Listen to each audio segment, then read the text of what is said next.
So hey guys, welcome back to our new blog. So hope आप लोग सब ठीक हो, अच्छे हो, सब अच्छा है, सब स्वस्थ हो, मस्त हो। गर्मी बहुत हो रही है तो सब अपना ध्यान रखो, पानी पियो, बहुत बहुत अपना टेक केयर करो और बाहर बहुत ध्यान से निकलो। तो आज हम एक न्यू ब्लॉग बनाने जा रहे हैं। तो ये हुआ कि जब हमने हांगकांग के वीडियोस डालने के बाद काफ़ी लोगों ने हमें मैसेज किया, पर्सनल मैसेज किया कि भाई आपने वीडियोस डाला, वीडियोस आर वेरी गुड, पर हमें है ना हांगकांग वाला या वीज़ा प्रोसेसिंग वगैरह सब कुछ थोड़ा सा डिटेल्स दो। तो बहुत लोगों ने हमें पर्सनली कॉल किया कि यार एक्सपेंस बता दो, जाने का प्रोसेस बता दो। तो काफ़ी लोगों ने हमें ये ढाला, काफ़ी लोगों ने बोला एक एडिशनल ब्लॉग बना दो उसके ऊपर। सो कुछ टाइम से हम थोड़ा सा बिजी चल रहे थे तो हम बना नहीं पाए, पर आज हमने सोचा कि लेट्स क्रिएट अ ब्लॉग, छोटा सा एक ब्लॉग क्रिएट करते हैं आप लोगों के लिए, ताकि आप लोगों को सबसे पहले तो हांगकांग जाने का वीज़ा प्रोसेसिंग, फिर उसका डिटेलिंग, जितना भी जाने के बाद वंस यू लैंड देयर उसके बाद क्या होता है क्या नहीं होता है, वीज़ा प्रोसेस कैसे करना है, ये सारी चीज़ें प्लस एक्सपेंसेस और कितने दिन में आप हांगकांग कवर कर सकते हो। ठीक है। सो इसका एक शॉर्ट वीडियो, क्यों मेरे से ज़्यादा लविश को ज़्यादा नॉलेज है इन सब चीज़ों का, क्योंकि सारा वीज़ा प्रोसेसिंग वगैरह सब कुछ यही इसी ने किया है। सो लविश आपको पूरा डिटेल बताएगा कि कैसे हमने रजिस्ट्रेशन किया, क्या किया क्या नहीं किया है, एक्सपेंसेस वगैरह भी। देखो एक्सपेंस अगर हम बोले तो एक्सपेंस का ना एक एग्जैक्ट अमाउंट हमारे पास नहीं है, बट हम टेंटेटिव अमाउंट आप लोगों को बहुत ज़रूर बताएंगे, क्योंकि जब आप घूमने जाते हो फैमिली टू फैमिली वेरी करता है ये एक्सपेंस। बट एग्जैक्ट अमाउंट मतलब एक टेंटेटिव आइडिया दे देंगे हम लोग कि कितना खर्चा होता है और कितने दिनों का ट्रिप रखना है। तो लविश आप लोगों को वीज़ा प्रोसेस बता देगा अभी, तो बता दो। तो वीज़ा प्रोसेस ऐसा है कि आप दिखाता हूँ मैं आपको लैपटॉप पे। तो आपको क्या करना है, हांगकांग को वीज़ा अप्लाई करने के लिए PAR हांगकांग डाल दोगे तो पहला जो लिंक आएगा pre registration for national Indians, इस पर क्लिक करेंगे। फिर हम जाएंगे अप्लाई नाउ पे। जब हम अप्लाई नाउ पे क्लिक कर देंगे फिर उसके बाद यहाँ पे हम करेंगे रेड टर्म्स एंड कंडीशन। आप चाहो तो टर्म एंड कंडीशन पढ़ सकते हो, और उसके बाद स्टार्ट पे क्लिक कर देंगे। तो उसके बाद आपके पास ऑप्शन होगा कि आपके पास एडोबी रीडर होना चाहिए 7 एंड अबव और प्रिंटर। ज़रूरी नहीं है, आप इसका जो इतना ज़रूरी नहीं है, आप इसको इग्नोर कर सकते हो। आप कंटिन्यू पे क्लिक करो। I have read the term and condition, I confirm करने के बाद या अब यहाँ पे आपको जो आपके पासपोर्ट पर डिटेल्स है वो डालनी है। जैसे कि अब आपको इसमें आपका ये सब जैसे दिया हुआ है कि ये सब भरना है, तो सबसे पहले आपको अपना सरनेम जानना है जो पासपोर्ट पे है। फिर your given name in English, surname in English डालना है, नाम डाला जो पासपोर्ट पे है। अगर कोई एलियस नहीं है, वैसे तो हमारे यहाँ इंडिया में एलियस होता नहीं लोगों का, और आप किसी और नाम से जाने जाते हो। और उसके बाद आप अपना normal basic details like male, marital status, आपकी date of birth, place of birth जो पासपोर्ट पे है, फिर रेजिडेंशियल एड्रेस और कुछ है आपका, तो you can select after updating your address. आपका फ़ोन नंबर, पासपोर्ट नंबर देना बहुत ज़रूरी है, पासपोर्ट नंबर देना है, पासपोर्ट इशू डेट, एक डेट ऑफ एक्सपायरी। लेकिन अगर आपका 6 मंथ से पहले 6 मंथ के अंदर एक्सपायर होगा, हो सकता है आपका वीज़ा रिजेक्ट हो जाए। और फिर आपने कभी पहले हांगकांग में ट्रैवल किया है, इफ़ नो तो नो कर दोगे आप, येस में आप येस करोगे कब ट्रैवल किया था प्रीवियसली। अगर आपने लास्ट 3 ईयर्स में कोई और कंट्री ट्रैवल किया तो वो आपको सिलेक्ट करनी पड़ेगी। उसके अलावा अपने एम्प्लॉयमेंट के बारे में, अगर आप एम्प्लॉयड हो तो, और आप किस लिए आ रहे हो, ऑफ कोर्स टूरिस्ट वीज़ा पे आ रहे हो तो घूमने आ रहे हो, ये सब डाल दोगे आप। और बाकी आपको ये सारी क्वेश्चंस में सबका आंसर नो ही होगा, आप फिर भी पढ़ के इसको नोट कर देना, देख लेना अगर आपको यस करना हो। कुछ एक क्वेश्चन डालना है आपको कि जैसे कि who is your favourite child, या कुछ भी करके उसका एक आंसर लिखना है, कल को आप भूल जाओ तो। और उसके बाद कुछ नहीं है, आपको ये नंबर ये से as it is copy paste करना है, मतलब ये लिखना है Y6PA जो लिखा हुआ है, आपके पास कुछ और आया होगा, ये टेक्स्ट आपको सेम एज इट इज़ करना है। उसके बाद आप कन्फर्म एंड कंटिन्यू पे करोगे, आपको हाथों हाथ आपका वीज़ा मिल जाएगा। तो इस तरीके से आप वीज़ा अप्लाई करोगे। वीज़ा आपको मिलेगा 6 महीने का, जो उसमें वैलिडिटी लिखी होगी PAR में, जैसे ही अप्रूव हो जाएगा वो। और हाँ, तो बिल्कुल एट ए टाइम आपके पास आ जाएगा कि आपका वो है PAR फॉर्म, और with a certain date of 6 months. और उसके 6 मंथ के बाद अब आपको ये इतना मैंडेटरी है कि आपको फ्लाइट भी बोर्ड नहीं करनी दी जाएगी इसके बिना। तो आपको फ्लाइट बोर्ड करने के लिए भी PAR चाहिए, तभी आपको बोर्डिंग पास मिलेगा। PAR लेने के बाद जब आप फ्लाइट पे बोर्ड कर लोगे, वहाँ जब उतरोगे वहाँ पे भी PAR मांगेंगे। और ये रजिस्ट्रेशन करते हुए ना काफ़ी लोगों का ये क्वेरी था कि रजिस्ट्रेशन करते हुए आपको होटल्स वगैरह के नाम वगैरह डालना है, तो नहीं चाहिए, राइट? चाहिए उस टाइम पे। हाँ, तो आप कोई भी होटल का नाम डाल दो, उससे कोई फर्क नहीं पड़ता, दे डोंट चेक। तो होटल का नाम आपको चाहिए होगा सेकंड पेज पे। मैं इतना प्रोसेस नहीं किया क्योंकि मुझे अपना पासपोर्ट ढूंढ के फिर से भरना पड़ता। मेरा ऑलरेडी वो डिटेल्स है उनके पास, मेरे पास तो अभी भी है वहाँ की वैलिडिटी। तो होटल का नाम चाहिए होगा कि कौन से होटल में, आप कुछ भी डाल दो, कौन सी प्रॉपर्टी में। क्योंकि हम लोगों का जैसे है ना, तब तक हमारा कोई होटल स्टे वगैरह कुछ बुक नहीं हुआ था। हमने उसके जाने के 3-4 दिन पहले ही हमने होटल्स बुक किया था, तो इसलिए कुछ भी डाल सकते हो आप वहाँ पे। तो उसके अलावा अब ये वहाँ पे जब आप जाओगे तो वहाँ पे भी आपसे बहुत सारी, हो सकता है कि कुछ कई लोगों को वो रोक के क्वेश्चनिंग करते हैं, जहाँ उनको लगता है, इंडियन से स्पेसिफिकली करते हैं वो बहुत सारी क्वेश्चनिंग कि क्यों आए हो, और बेसिक क्वेश्चनिंग्स करते हैं। और फिर उसके बाद आपको एक स्लिप दे देते हैं। पासपोर्ट पे कोई स्टैम्प नहीं लगती, एक छोटी सी स्लिप मिलेगी, वो स्लिप वैलिड है, मतलब जब आप यहाँ से भी जाओगे, यहाँ एयरपोर्ट में भी आपको इमिग्रेशन प्रोसेस क्लियर करना होगा, और वहाँ जब आप लैंड करोगे वहाँ पे भी आपको इमिग्रेशन प्रोसेस क्लियर करना होगा। तो सबसे पहले आपको ना एयरपोर्ट में लैंड करने के बाद ही आपको एक छोटा सा फॉर्म फिल करना होता है, जिसमें आप अपना स्टे, आपका नाम, सब कुछ सारे डिटेल्स डालोगे, इंडिया का एड्रेस डालोगे, आप कहाँ से हो ये भी डालोगे, और फिर उसमें ये भी आता है कि आप स्टे कहाँ कर रहे हो, वहाँ का प्रॉपर एड्रेस भी डालना होता है। वो छोटा सा एक स्लिप होता है, तो वो स्लिप आपको मिलेगा, वो फॉर्म आपको जनरली रखा हुआ होता है वहीं पे। तो उसको लेके जब आप वीज़ा इमिग्रेशन मतलब वहाँ पे हांगकांग लैंड करके जब इमिग्रेशन पे जाओगे, उससे पहले मिलेगा, और वो ही आपके पासपोर्ट के अंदर रख के आपको उनको इमिग्रेशन क्लियर करने के लिए देना होगा। वो करने के बाद फिर आप का ये पूरा इमिग्रेशन का प्रोसेस हो जाएगा। अब इमिग्रेशन प्रोसेस के बाद आप एयरपोर्ट से बाहर निकलोगे। एयरपोर्ट से बाहर निकलने के बाद इट्स बेटर, आपको देखो हर जगह हर कंट्री में ये है, और जब आप वापस आओगे तब भी आप ये फेस करोगे कि या तो करेंसी आप यहाँ से डॉलर्स में लेके जाओ, और एल्स आप हांगकांग डॉलर भी ले सकते हो वही करेंसी एक्सचेंज से अपनी लोकल। वहाँ से ना आपको रेट अच्छा मिल जाएगा। अब एज़ पर गूगल, वरना आप वहाँ जाके, मेरे को जहाँ तक मैंने अपना चेक किया, वहाँ मेरा एक फ्रेंड रहता था, तो मैंने वहाँ से उससे इंडियन करेंसी ट्रांसफ़र करके ले ली थी। अदरवाइज़ जहाँ मुझे ज़रूरत पड़ती थी मैं ATM से पैसे निकाल लेता था। ATM में जो 10 रुपीज़ 67 पैसे का जब मैं गया था, ये रेट चल रहा था, तो मुझे 11 रुपये पड़ता था, 30 पैसे महंगा पड़ता था। आप चाहो तो यहाँ से rate to rate currency exchange करा के आप जाके लेके जा सकते हो।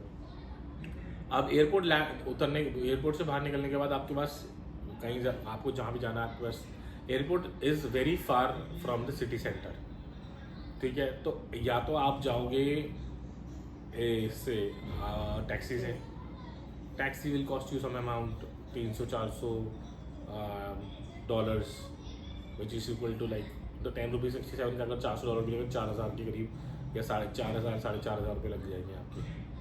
या आप ले सकते हो वहाँ की ट्रेन आपको सिटी सेंटर छोड़ेगी और जल्दी छोड़ेगी, क्योंकि जो एयरपोर्ट से चलती है उसमें सिर्फ एक ही स्टेशन आता है, उसके बाद सीधा 3rd स्टेशन आपका सिटी सेंटर में पहुँच जाओगे। फिर वहाँ से आप अंडरग्राउंड रेल्स ले सकते हो, जो मेट्रो है हमारे यहाँ की, वैसे वहाँ पे वो भी है, वहाँ पे मेट्रो ही है, तो MTR बोलते हैं वो, आप MTR ले सकते हो आपको जहाँ भी जाना है।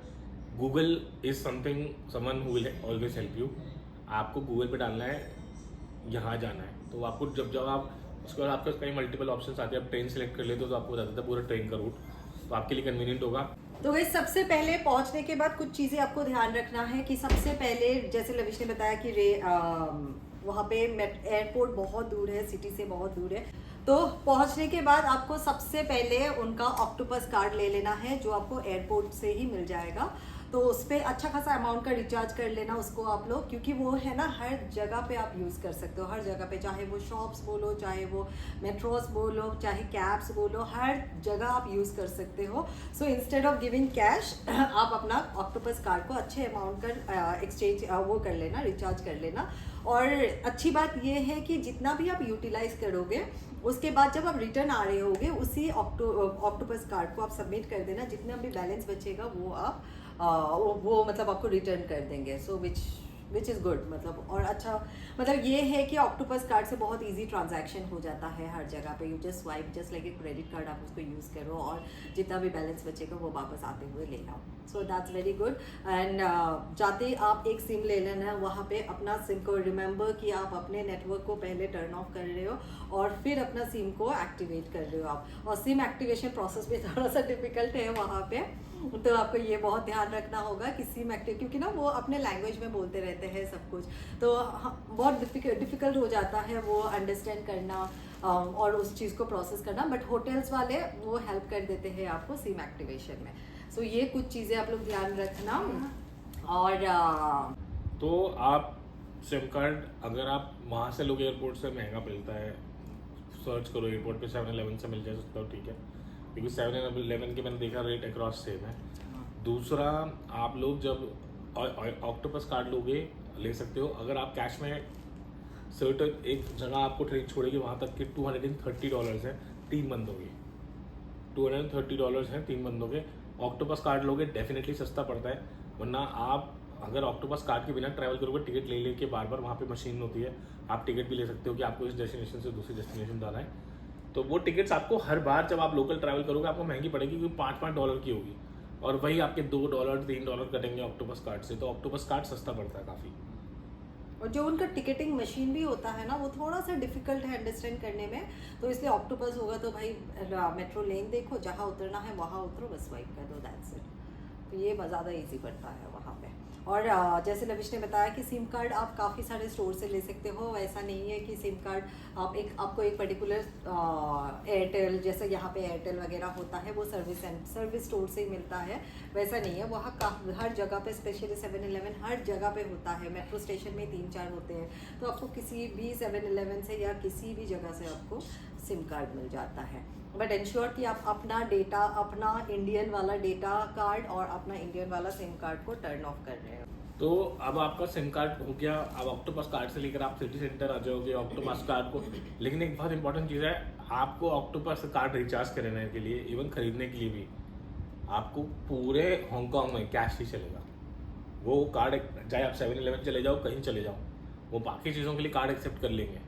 आपका ऑक्टोपस कार्ड कहीं से भी रिचार्ज हो जाएगा, 7-Eleven से, आप MTR में जहाँ भी जाओगे स्टेशन पे बैठे होंगे वहाँ पे आप रिचार्ज कर सकते हो। बट कैश वहाँ पे क्रेडिट कार्ड, डेबिट कार्ड कुछ नहीं चलेगा आपका ऑक्टोपस कार्ड रिचार्ज कराने के लिए। बाकी आप कुछ और भी खरीदो तो they are fine with it, कि आप क्रेडिट कार्ड यूज़ करो या डेबिट कार्ड यूज़ करो, बाकी चीज़ों, लेकिन MTR के लिए कैश चाहिए होता है। अब आप अपनी ट्रेन से आपका जहाँ भी जाना है आप गूगल पे सर्च करो, वो आपको बता देगा कौन से स्टेशन पर उतरना है और कितना वॉक करना है। वहाँ की बसेस भी बहुत कन्वीनियंट है, वो आपको बस का रूट भी दिखाएगा, अगर आप फॉलो कर सकते हो। आपको लगता है कि बहुत पहला दिन है, बहुत इधर से उधर ट्रेन चेंज करनी पड़ेगी और थोड़ा सा डिफिकल्ट लग रहा है, टेक अ टैक्सी। हम लोगों ने की थी क्योंकि मेरा तो लोकल फ्रेंड था वहाँ पे, तो उसने वो साथ में था, तो इट बिकम्स ईजी कि कौन से स्टेशन पे उतरना है। उसने भी गूगल पे चेक किया, तो मुझे वो गाइडेंस मिल गई। आपको भी मैं सेम गाइडेंस दे रहा हूँ, गूगल पे डालोगे आपको पूरा रूट बता देगा कि ये वाली लाइन पकड़नी है, इस स्टेशन से इस स्टेशन पर उतरो और यहाँ से ये ट्रेन पकड़ो और इतने मिनट वॉक पे। हमारा जो होटल था वो बहुत ही नियर था MTR के, और वैसे भी हांगकांग में जो MTR है वो बहुत बहुत बहुत कन्वीनियंट है, बहुत कन्वीनियंट है कि आपका कहीं भी जाना है, आपको सबसे बेस्ट MTR है, वो आप कहीं भी जा सकते हो। तो ये हमारा जो खर्चा था शुरू में, और ऑक्टोपस कार्ड का जो खर्चा है वो है $100 का। आपका ऑक्टोपस कार्ड आएगा जो सिक्योरिटी $50 की सिक्योरिटी जमा होगी, $50 आपका ब्लॉक रहेगा, उसके ऊपर आप जो भी डालोगे वो रिचार्ज करोगे। तो और आप मान के चलो अगर आपने $200 का भी रिचार्ज किया है, 3-4 दिन तो निकल जाते हैं। एयरपोर्ट में ही मेन खर्चा होता है, एयरपोर्ट में ज़्यादा लगता होगा, $60-70 $80 लगता होगा। उसके अलावा आप कहीं और जाते हो तो बहुत कम कटता है। तो ऑक्टोपस कार्ड के लिए आपको चाहिए $50 कैश जमा करने के लिए, और उसको रिचार्ज करने के लिए भी $50 $100 जो भी आपकी कन्वीनियंट हो वो रिचार्ज करना है। फिर आपका जो फ्लाइट का एक्सपेंस, अब आप फ्लाइट पे आ रहे हो, देखो सबसे सस्ती फ्लाइट पड़ती है इंडिगो की। रेकमेंड नहीं करूँगा, बट अगर आप सस्ती फ्लाइट बजट ट्रैवल कर रहे हो तो इंडिगो इज़ द बेस्ट। मुझे तो इंडिगो बहुत सस्ती पड़ी थी, मुझे पड़ी थी फ्लाइट, हम 3 बंदों की पड़ी थी हमें 13,000 वन साइड, मतलब 26,000 इसकी थोड़ी सी कम पड़ी थी, 24,000 तो मतलब मान के चलो कि मैक्स टू मैक्स 80,000 के अंदर अंदर हम तीनों की फ्लाइट हो गई थी। तो 80,000 इसकी कम पड़ी थी और आने की कम पड़ी थी, मुझे 11,000 12,000 पड़ रही थी। तो ओवरऑल जो खर्चा हुआ हमारा 80,000 3 बंदों की फ्लाइट हुई आना जाना। तो हो सकता है आप थोड़े ड्यूरेशन में करो, क्योंकि हमने एक दो हफ्ते में ही हमने ट्रेवल कर लिया, मतलब डिसाइड किया जाना है, फिर 1-2 हफ्ते में हमने बुकिंग कर लिया। पर आप अगर प्री बुकिंग करो तो हो सकता है आपको थोड़ा सा और सस्ता मिले। और थोड़ा रिसर्च भी कर सकते हो। मैंने जैसे फ्लाइट बुक की, मैंने क्या किया, मैंने पहले गोवा एबीबो चेक किया, यात्रा जो हम लोग चेक करते हैं, देवर एक्सपेंसिव, यात्रा गोवा एबीबो बहुत एक्सपेंसिव है। फिर मैंने इंडिगो की ऐप में गया। इंडिगो आप ऐप डाउनलोड करोगे, इंडिगो की भी ऐप है, एयर इंडिया की भी ऐप है। जब आप वहाँ से डायरेक्ट फ्लाइट करोगे तो आपको सस्ती पड़ेगी, जो हमें पड़ी। तो मैंने तो इंडिगो की फ्लाइट से करी। इंडिगो को में प्रॉब्लम ये है कि आपको खाना नहीं मिलता। खाना मतलब you have to buy, you don't get it for free. In house entertainment नहीं है, तो ये आपको देख के चलना पड़ेगा। बाकी जब इंटरनेशनल फ्लाइट से आप ट्रैवल करते हो तो आपको खाना मिलता है, जैसे एयर इंडिया में इन हाउस एंटरटेनमेंट होता है, बट इंडिगो में वो नहीं है।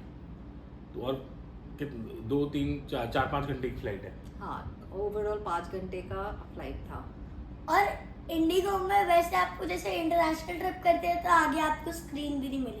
सो इंडिगो का फ्लाइट एक्सपीरियंस भी बोलूँ तो आई एम श्योर आप सबका सेम थॉट रहेगा। वहाँ सीट, क्योंकि लॉन्ग ट्रेवल है तो आप कोशिश करना कि सीट्स वगैरह थोड़ा सा कंफर्टेबल फ्लाइट हो, सीट्स वगैरह थोड़ा सा कन्वीनियंट वाला मिले, क्योंकि इंडिगो का सीट्स थोड़ा सा अनकंफर्टेबल है। सो ये सब थोड़ा सा आप लोग अपने अपने कन्वीनियंस के हिसाब से देख लेना, मतलब ये चीज़ है, ठीक है। और इंश्योर कि आप सारे चीपेस्ट फ्लाइट, चीपेस्ट होटल के लिए आप सारे ऐप एक्सप्लोर कर रहे हो, सारे वेबसाइट्स एक्सप्लोर कर रहे हो।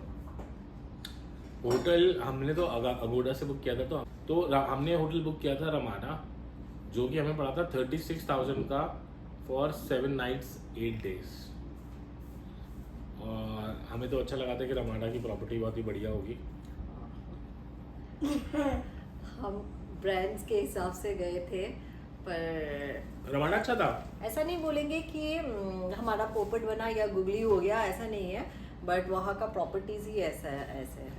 हांगकांग में जो प्रॉपर्टीज है वो हमेशा छोटी होती है, क्योंकि उनके पास एरिया कम है और बिल्डिंग बहुत बड़ी बड़ी बनाई हुई है, और उन्होंने बहुत स्पेस को बहुत तरीके से यूज करते हैं। तो रूम आप एक्सपेक्ट नहीं कर सकते हो कि आपको रूम बड़ा मिले रमाडा जैसे यहाँ होता है इंडिया में, वहाँ ऐसा नहीं होता है। हांगकांग में आप एयरबीएनबी ले लो, कुछ भी ले लो, आपको रूम्स बहुत छोटे मिलेंगे। तो ये आपको लेके चलना पड़ेगा कि वहाँ पे रूम्स छोटे होते हैं। बट इतना था कि हम तीनों वी वर कंफर्टेबल, ठीक है। एक बेड था, वॉशरूम था, और एक बड़ा सा शीशा था बाहर देखने के लिए, जहाँ का व्यू भी बहुत अच्छा था। हाँ, मतलब ऐसा है कि एक फैमिली के लिए काफी सफिशिएंट था, मतलब वो लोग। होटल में जिम था, ब्रेकफास्ट लंच डिनर मैंने लिया नहीं था, और वो हम बाहर ही करते थे। देखो बजट ट्रैवल कर रहे हो तो खाना तो बाहर ही खाएंगे, तो हमारा पहला प्रेफरेंस रहता था मैकडी मॉर्निंग में। बुफे का क्योंकि- वैसे क्या चार्जेस था? 4,000 फॉर 3 people। हाँ, एक टाइम। हाँ इतना ही था। तो अगर देखा जाए कि देखो हम 4,000 एक टाइम का देते 3 बंदों के लिए, और हमारे लिए क्या वो लॉस होता सोचो, क्योंकि हमें उनके जो डिशेस है ना वो कुछ समझ नहीं आता। हम 4,000 देते, उसमें से एक कुछ चीज़ 2 चीज़ हम खाते और बाकी का इन वेन होता, हमारे लिए यूटिलाइजेशन नहीं होता वो 4,000 rupees. So it's always good कि आप इंस्टेड ऑफ 4,000 आप हाफ प्राइस में 1,500-2,000 में आप अपने हिसाब से अपनी कन्वीनियंस की चीज़ें खाओगे। सो इसलिए आई विल सजेस्ट कि आप with lunch breakfast and dinner मत जाना। बिल्कुल सही बात है। और हम मैकडी पे ब्रेकफास्ट करते थे ना, तो 7-Eleven से सैंडविचेस, बर्गर्स आप वहाँ भी खा सकते हो। प्रॉब्लम होगी वेजिटेरियंस फूड मिलने में, मिल जाएगा, बहुत जगह मिल जाता है वेजिटेरियन फूड। हमने बहुत बार खा, वेजिटेरियन ही खाया वहाँ पे। एग्स वगैरह अगर आप नहीं खाते हो तो भी मिल जाएगा। आप ये राजमा चावल ये सब, और इंडियन रेस्टोरेंट्स तो भर के इंडियन रेस्टोरेंट्स हैं, थोड़े से एक्सपेंसिव हैं। मतलब ये मान के चलो इंडियन रेस्टोरेंट में खाने बैठोगे तो एक डिश समझ लो, अगर मैं आपको एग्जांपल दूँ, पनीर की आप एक सब्जी ले लेते हो, that will cost you 1,000 rupees Indian currency में। ऐसे ही दाल ले लेते हो, इट विल कॉस्ट यू, उससे मिल जाता 1,000 रुपीज़, 800 रुपीज़। तो थोड़ा सा एक्सपेंसिव है, बट आपको अच्छा खाना मिल जाएगा वहाँ पे। हम तो कॉफ़ी शॉप्स में जाते थे, वहाँ पे भी वेजिटेरियन मिलता था। हम कई दिन तो हमने ब्रेकफास्ट किया कॉफ़ी शॉप प्लस वो मैकडी में, तो वहाँ पे हमारा तो कन्वीनियंट था, हम लोग तो खा लेते हैं, तो दिक्कत हुई नहीं। और आप ट्रांसलेटर ज़रूर डाउनलोड कर लेना। The translator is mandate. अगर आप जा रहे हो चाइना, हांगकांग ऐसे कंट्रीज में जा रहे हो तो आप लोगों को ट्रांसलेटर मैंडेट है वहाँ पे, क्योंकि वहाँ पे उनकी लैंग्वेज, कोई चाइनीज बोलता है तो कोई इंग्लिश बोलता है। क्योंकि जो नेम प्लेट्स भी होते हैं, लेबलिंग भी होती है खाने में, हर चीज़ में, वो सारे उनके लैंग्वेज में होती है which you can't read. So translator हमेशा आपके लिए बहुत हेल्पफुल रहेगा वहाँ पे। और आपको जो वहाँ पे लोकल टैक्सी है वो भी सस्ती पड़ती है। अगर देखा जाए उबर इज़ वेरी एक्सपेंसिव। अगर आपको लोकल टैक्सी $80 ले रही है तो उबर $149 ले रहा होगा उसी जगह की। तो लोकल टैक्सी बहुत सस्ती है वहाँ पे उबर से कंपेयर करोगे तो। और बाकी खाने पीने का तो ये हो गया। लंच में आपके पास अगेन ऑप्शन है इंडियन रेस्टोरेंट्स या फिर if you eat non veg, eggs के बहुत ऑप्शन है। एग्स खाते हो, नहीं तो मैकडी में फ्रेंच फ्राइज और एक वेज चीज़ बर्गर आता है वो खा सकते हो आप। Double cheese burger. और इसके अलावा आपको वेज आपको मिल जाएगा 7-Eleven पे, वहीं पे गरम करो और खा लो लेके। और उनके खाने का क्वांटिटी भी ना बहुत अच्छा होता है। नूडल्स हैं अपने होटल में, नूडल्स के पैकेट आते हैं, कप नूडल्स के। वेज भी आते हैं, नॉन वेज भी आते हैं। आपको लगता है बजट ट्रैवल करना है, कप नूडल्स ले आओ, गर्म पानी डाल दो जो आपके होटल में होगा और खा लिया। और नूडल्स अच्छी होती हैं। फ्रूट्स भी वहाँ का बहुत अच्छा है। फ्रूट्स तो बहुत ही अच्छा है। तो ये हो गया आपका। और MTR हो गया आपका। वीज़ा बता दिया हमने आपको। खर्चा जैसे आपको बता दिया 80,000 की फ़्लाइट, 36,000 का ये। तो ये हो गया 116,000, 1,16,000। हाँ 1,16,000 ये हो गया आपका। MTR का खर्चा मान के चलो, अगर आप 3 बंदे हो तो कम से कम 10-12 हज़ार रुपये तो उसमें खर्च हो जाएंगे। 12 हज़ार तो कहीं नहीं गए। और अब आप देखो बजट ट्रैवल करो तो आप MTR में करोगे तो पैसा 10-12 हज़ार मैक्स टू मैक्स लग जाएगा, उससे कम भी लग सकता है। फिर आपका आता है कि आप वहाँ पे जो एक्टिविटीज़ हैं, अब जैसे कि आपका एक है बिग बुद्धा, उसकी एंट्री फ्री है, there is no ticket, one of the beautiful place there. So इसके लिए आप हमारे ना वो स्पेसिफिक ब्लॉग्स भी देख सकते हो जिसमें स्पेसिफिक जगह दिखाया हम लोगों ने, प्लस कहाँ से कहाँ कितनी प्राइस है, क्या प्राइस है, सब कुछ उसमें मेंशन है। तो उससे आप थोड़ा सा आइडिया ले सकते हो कि कौन से, और उसके साथ मैंने है ना कौन से मेट्रो स्टेशन से कौन से मेट्रो स्टेशन, कहाँ उतरना है, क्या करना है, कैसे जाना है, सब चीज़ हम लोगों ने कवर किया उन ब्लॉग्स में। तो आप लोग देख सकते हो उन ब्लॉग्स को और प्राइस का एक आइडिया ले सकते हो, प्लस कौन से कहाँ से कहाँ उतरना है, क्या उतरना है, कैसे करना है, कैसे ट्रैवल करना है, वो भी आप लोगों को आइडिया मिल जाए। उसके अलावा आपका ये हो गया वहाँ पे, इसका एक हो गया। और आप मार्केट्स पे जाओगे, इलेक्ट्रॉनिक्स तो वहाँ पे बहुत अमेजिंग है। अब वो आपकी शॉपिंग पे डिपेंड करता है, आप कितना खर्च करना चाहते हो वो करोगे। बीचेस हैं, एंट्री फ्री है, there is no charge. Now it depends on you कि आप टैक्सी में जाना चाहते हो या बस में जाना चाहते हो। हम लोगों ने MTR से बस करी तो हमें बहुत सस्ता पड़ा। उसके अलावा वो अब आप देख सकते हो बीच का, हमने वहाँ बीच का भी ब्लॉग डाला है। बीच एकदम नीट एंड क्लीन थे। उसके अलावा अब एक डिज्नीलैंड की बात करते हैं। आतर बहुत देर से बोल रहा है डिज्नीलैंड बता दो, डिज्नीलैंड बता दो। सो उससे पहले ये बता दो, वहाँ पे कुछ मेन चीज़ें हैं जो आप लोगों को देखना है, मतलब मार्केट्स वगैरह तो वो अब लास्ट दिनों के लिए बचा के रखना, सबसे पहले आप लोग कवर कर लेना। तो गाइस हांगकांग में घूमने के लिए अगर बताए तो स्पेसिफिक कुछ जगह है जो मतलब मेन है वहाँ पे। तो आप अगर गूगल में टाइप करोगे कि places to visit in Hong Kong तो वो आपको दिखाएगा कि top places to visit in Hong Kong. तो उसमें आपको सबसे पहले डिज्नीलैंड और आपको बिग बुद्धा दिखाएगा, ओशन पार्क जो आप जा सकते हो, ट्रैम आप ज़रूर करना, फिर विक्टोरिया हार्बर ज़रूर करना, it's a very nice experience. और विक्टोरिया पीक जो ट्रैम से लेके जाते हैं वो भी बहुत अच्छा है। कुछ पार्क्स वगैरह दिखाएंगे आप लोगों को, तो वो it's not a big deal, मतलब वो ना भी देखो तो कोई दिक्कत नहीं है, ठीक है। ऑब्जर्वेशन विल ज़रूर जाना, वो भी अच्छा है बहुत। देन एक सिक वेन ओंग करके एक मंदिर भी गए थे हम लोग, वो भी अच्छा है, वो देखना। म्यूजियम है वहाँ पे, 2-3 म्यूजियम्स है, अगर आप कवर कर सको तो बहुत अच्छा है। मतलब बच्चों के लिए अगर आपके पास बच्चा है तो आप ज़रूर जाना वो म्यूजियम्स बहुत नॉलेजेबल है, बहुत अच्छा है, मतलब बहुत नाइसली बने हुए हैं। और प्लस एक लैन क्वेंग फॉर्म है जो एक काइंड ऑफ पब हब है। तो वहाँ भी जा सकते हो आप, और वहाँ बैठ के पीने वीने का मन हो तो वहाँ बैठ सकते हो। वहाँ काफ़ी सारे बार्स एंड रेस्टोरेंट्स हैं जो आप एक्सप्लोर कर सकते हो। प्लस आप जब वहाँ पे जाओगे, म्यूजियम्स वगैरह जाओगे, तो वहाँ पे आपको ये भी मिल जाएगा, क्लॉक टावर भी मिल जाएगा वहाँ पे। और कुछ है नहीं एज सच, मतलब ऐसे स्पेस म्यूजियम ज़रूर जाना आप लोग, ठीक है। और 10,000 बुद्धास मॉनेस्ट्री भी एक है जो हम लोग नहीं गए थे, बट वो भी देखना, मैंने सुना वो भी अच्छा है। सो दिस आर ऑल जो विद इन हांगकांग है। अपार्ट फ्रॉम दैट आप लोग मकाओ भी जा सकते हो।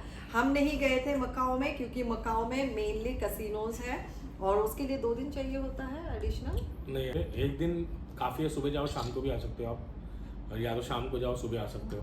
लोग रात को ज़्यादातर शाम को निकलते ताकि रात को एंजॉय कर सकें, वहाँ पूरी फुल नाइट खुला रहता है। प्रॉब्लम यह है कि अगर आपके साथ एक बच्चा है, less than certain age allowed ही नहीं है। तो अगर बच्चा अलाउड नहीं तो आप करोगे क्या? आप बच्चे को बाहर थोड़ी छोड़ के जाओगे बाहर की कंट्री में। राइट, सो ऐसे होता है कि एक बार लविश जाता, फिर वो वापस आता, फिर मैं जाती, फिर मैं वापस आती, तो ऐसे करके मतलब साथ एंजॉय ही नहीं कर पाते वहाँ पे।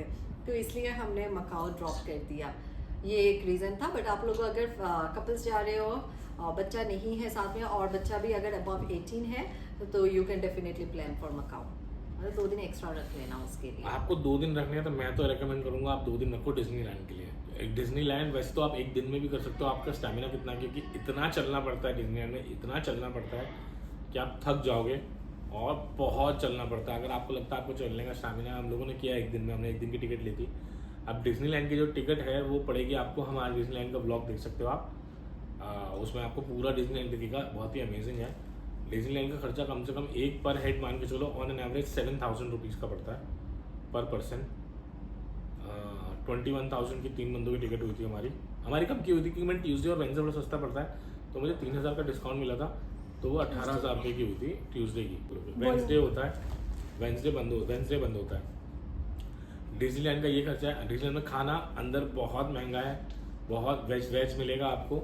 एक रेस्टोरेंट है वहाँ पे जंगल लैंड में, एडवेंचर लैंड में आपको एक रेस्टोरेंट मिलेगा जिसमें आपको वेजिटेरियन फूड मिल जाएगा, लेकिन खाना बहुत महंगा है। तो इट्स बेटर अगर आपको लगता है कि आपको वहाँ भूख तो लगेगी, क्योंकि डिज्नीलैंड ऐसा है कि आप सुबह जाओगे रात को ही बाहर आओगे, उससे पहले तो ख़त्म भी नहीं होगा, और एक दिन में तो शायद आप कुछ राइड्स भी मिस कर दो कि हमने ये नहीं कर पाए। अब हम जिस दिन गए थे उस दिन बारिश हो रही थी, तो परेड नहीं हुई थी उस दिन, बाकी सब कुछ हुआ था।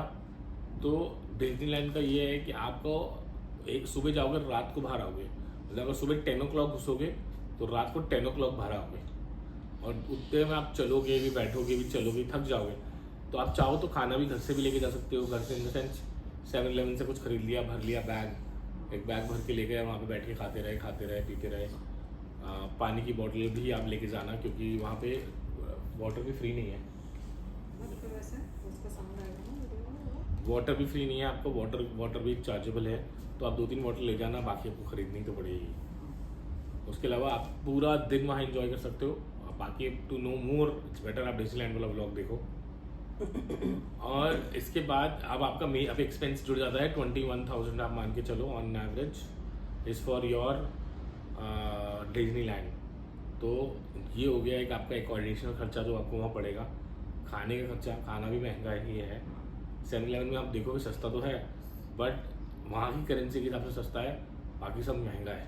हाँ, मतलब जब कन्वर्शन आ जाता है, मतलब हम जब गए थे तब वहाँ पे एक्सचेंज रेट था 10.67। जब आप लोग जाओगे हो सकता है वेरी करे वो प्राइस, हो सकता है बढ़ जाए, हो सकता है कम हो जाए। तो मतलब उस टाइम के हिसाब से अगर कन्वर्शन पे बात करें तो एक्सपेंसिव पड़ता है इंडियंस के लिए।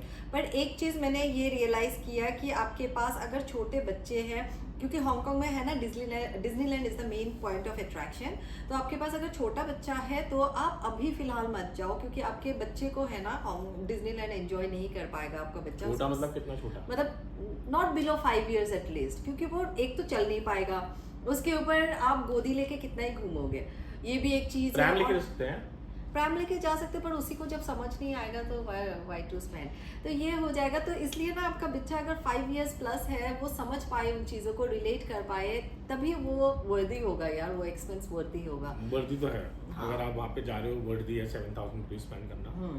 क्योंकि हमें सब कुछ महंगा लग रहा है। इंक्लूडेड है, सारे राइड्स उसके अंदर इंक्लूडेड है, और राइड्स जो है ना उतने एडवांस लेवल के राइड्स है, मतलब मजा आ जाएगा यार। तो उसको समझने के लिए वो बच्चा भी थोड़ा सा बड़ा होना होगा। कुछ तो ये हो गया। तो मम्मा और पापा भी डर रहे थे। और आपको कुछ राइड्स, अगर छोटा बच्चा हुआ ना तो कुछ राइड्स आप खुद को रोक लोगे कि भाई मेरा बच्चा डर जाएगा, तो उस हिसाब से आप खुद को भी रोक लोगे। तो इसलिए बोल रही हूँ कि अगर बच्चा थोड़ा सा बड़ा हो तभी प्लान करना, ताकि आप ज़्यादा एंजॉय कर पाओ इस ट्रिप को। मतलब अब इसके अलावा आप यहाँ पे आप इलेक्ट्रॉनिक मार्केट घूम सकते हो, उसका भी हमने ब्लॉग बनाया है, शैमशिंगपो। वहाँ पे शैमशिंगपो वहाँ पे भी इलेक्ट्रॉनिक मार्केट है पूरी, बहुत बड़ी इलेक्ट्रॉनिक मार्केट है। बैग्स मिल जाएंगे, कपड़े मिल जाएंगे वहाँ पे, वैसे तो मेजर इलेक्ट्रॉनिक्स हैं, और सिम भी आपको वहाँ पे सस्ता मिल जाएगा।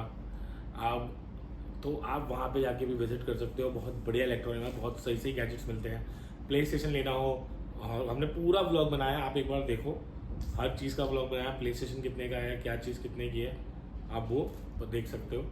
सिस्टम्स, लैपटॉप्स, एक से एक कॉन्फ़िगरेशन, गेमिंग चेयर, ये सब कुछ मिल जाएगा।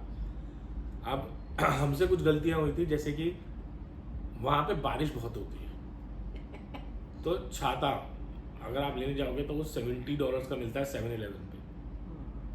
रेनकोट मिलता है $30 का 7-Eleven पे। $30 इज इक्वल टू 300 समथिंग, वो तो समझ में आता है। छाता $750 का खरीदना होटल्स लेने के लिए, अगोडा से बढ़िया कोई ऐप नहीं है। Go IBIBO, make my trip doesn't work, they are very expensive as compare to Agoda.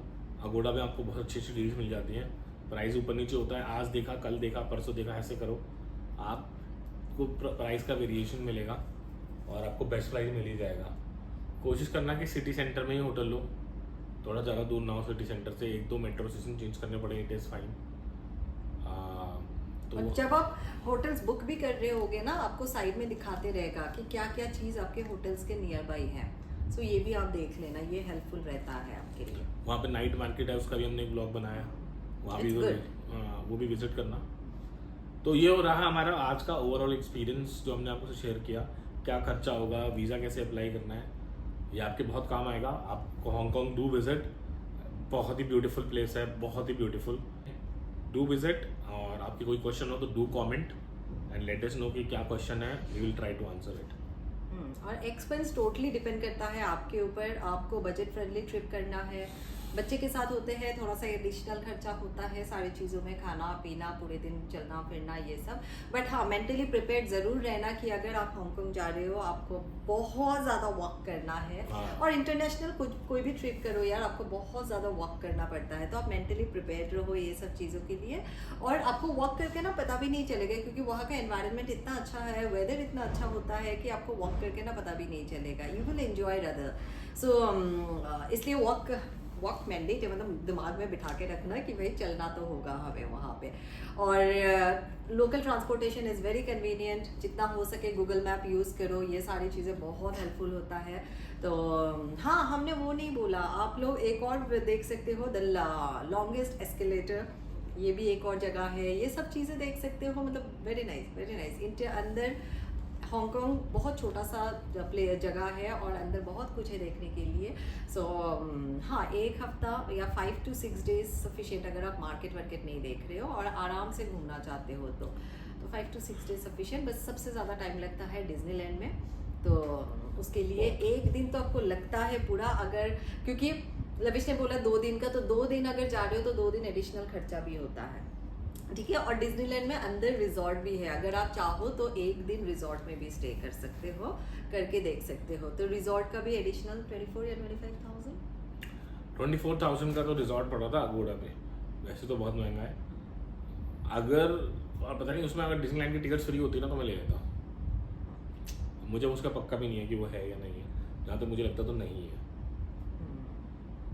तो आप लोग कंपेयर ज़रूर करना, फट से तुरंत ही बुक मत कर देना, 3, 4, 5 दिन सारे वेबसाइट चेक करते रहना, प्राइस वेरी होते रहता है। The moment you see the lowest price आप लोग बुक कर देना, ओके। तो explore, research is very important. आप कोई भी इंटरनेशनल ट्रिप करो, और local transportation is the best option हमेशा, कहीं पे भी जाओ आप लोग, ठीक है। सो होप गाइस हम लोगों ने सब कुछ कवर किया है। ठीक है। कुछ भी पेंडिंग हो, कुछ भी आप लोगों को लगे एडिशनल इन्फॉर्मेशन चाहिए तो डू कमेंट, हम एडिशनल इन्फॉर्मेशन या एडिशनल ब्लॉग बना लेंगे उन सब चीज़ों के ऊपर। एंड आप लोग हमारे पुराने वीडियोस ज़रूर देखना हांगकांग के पूरे ट्रिप के, ताकि आप लोगों को पता चले एक दिन में आप क्या क्या कवर कर सकते हो और कहाँ से कहाँ जाना है, क्या करना है, कैसे करना है, सब पता चल जाएगा आप लोगों को। सो होप ऐसे ही आप लोग हमारे सारे वीडियोस को प्यार देते रहो। और कुछ कवर करना नहीं, आई थिंक हम सब कवर कर दिया। ठीक है। So thank you so much guys for all the love and support. Hope आप लोगों को ब्लॉग अच्छा लगे तो प्लीज़ लाइक एंड सब्सक्राइब ज़रूर कर देना। जो लोग नए हो मेरे चैनल को प्लीज़ सब्सक्राइब करे बिना मत जाना यार। और जो लोग ऑलरेडी जुड़े हुए हो, thank you so much guys for all the love and support. So take care, see you soon in a new blog. तब तक के लिए गुड नाइट।